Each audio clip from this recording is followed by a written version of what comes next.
Hi friends. ఎంత చేసినా విశ్వాసం ఉండదు అని అంటారు చూడండి. సేమ్ అలాగే బంగ్లాదేశ్కి విశ్వాసం లేదండి. 1971లో మన ఇండియా అన్ని తెగించి రిస్క్లో పెట్టేసి వాళ్ళని హెల్ప్ చేసేది వేరే దేశాని కోసం.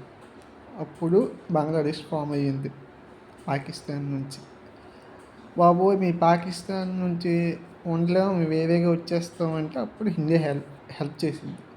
కానీ ఇప్పుడు పాకిస్తాన్కి బంగ్లాదేశ్ హెల్ప్ చేస్తుంది. పైగా మనకి వార్నింగ్ ఇస్తుంది. ఈస్ట్లో ఉన్న 7 స్టేట్స్ని 7 సిస్టర్స్ని వాళ్ళు ఆక్యుపై చేసుకుంటారట. ఎవరు? బంగ్లాదేశ్ వాళ్ళు. ఎందుకు? పాకిస్తాన్కి ఏమైనా చేస్తే. చూసారా?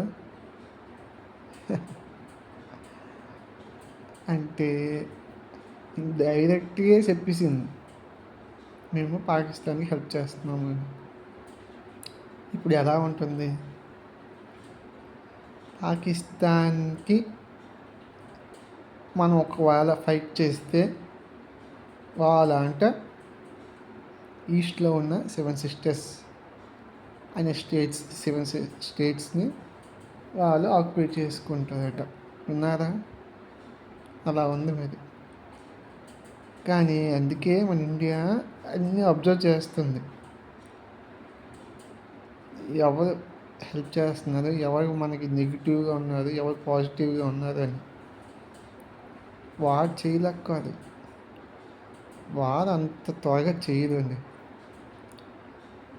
ముందు మోటివ్ జమ్మూ కాశ్మీర్లో ఆ ఇన్సిడెంట్ వెనక ఎవరున్నారు, వాళ్ళని పట్టుకోవడమే మోటివ్. దానికోసం ఎంతవరకైనా వెళ్తారు. ఓకేనా? ఈ లోపల అన్నీ కట్ చేస్తారు ఒక్కొక్కటి. ఫైనాన్షియల్గా వాళ్ళు డౌన్ అయినప్పుడు అప్పుడు అటాక్ చేయొచ్చు. ఇంకా ఎవరెవరు హెల్ప్ చేస్తున్నారు లేదు అన్నీ వచ్చేస్తాయి. చూసారా? బంగ్లాదేశ్ హెల్ప్ చేస్తుంది కదా, తెలిసిపోయింది కదా వాళ్ళు ఎలాంటి వాళ్ళు. అది సంగతి. ఇంక ఈ న్యూస్ ఛానల్స్ బాబోయ్ ఇంకా ఆగవు, అలా చెప్పుకునే వెళ్తుంటుంది. నువ్వే ఓహో, కరెక్ట్ న్యూస్ ఎవరు చెప్పట్లేదండి, ఎవరికి తెలియదు కూడా. ఓకేనా? అంటే ఇదిగో వారు వచ్చేస్తుంది, అదిగో బాంబులు వేస్తుంది, ఇదో ఎందుకు ఇవన్నీ? జరగవలసిన ఎవరో జరుగుతుంది. ఓకే.